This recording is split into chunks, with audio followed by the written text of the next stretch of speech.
অস্বাভাবিক অবস্থায় অভিনেতা সমু চৌধুরী উদ্ধার।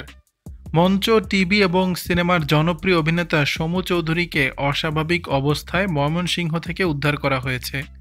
বৃহস্পতিবার 12 জুন বিকেলে হঠাৎ সামাজিক যোগাযোগ মাধ্যমে ছড়িয়ে পড়ে ওই ভিডিওতে দেখা যায় ময়মনসিংহের গফরগাঁওয়ের মুখী শাহ মিসকিন মাজারের পাশে থাকা গাব গাছের নিচে শুয়ে আছেন সমু।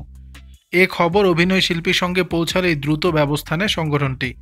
এ প্রসঙ্গে অভিনয় শিল্পী সংঘের সাধারণ সম্পাদক রাশেদ মামুন অপু বলেন, এমন খবর শোনার পরপরই ঘটনার সত্যতা জানতে লোক পাঠাই। তারা সমু ভাইকে দেখার সাথে সাথে পাগলা পুলিশ ফোর্সের মাধ্যমে নিরাপদ আশ্রয় হিসেবে আপাতত থানায় এনেছেন। আমাদের এখান থেকে সেখানে বিশেষ একটি টিম পাঠাচ্ছি। তার মানসিক ও শারীরিক অবস্থার উপর ভিত্তি করে যত দ্রুত সম্ভব ঢাকায় নিয়ে আসা হবে। তার সম্পূর্ণ চিকিৎসার দায়িত্ব আমাদের। প্রসঙ্গত, 90 দশকের জনপ্রিয় অভিনয়শিল্পীদের অন্যতম সমু চৌধুরী। তার অভিনয়ে অভিষেক হয় যশোরের উদীচী নাট্যগোষ্ঠীর মাধ্যমে। অভিনেতার উল্লেখযোগ্য কাজের মধ্যে রয়েছে জন্মভূমি, রঙের মানুষ, বিবর্ণ প্রজাতি সহ আরও অনেকগুলো।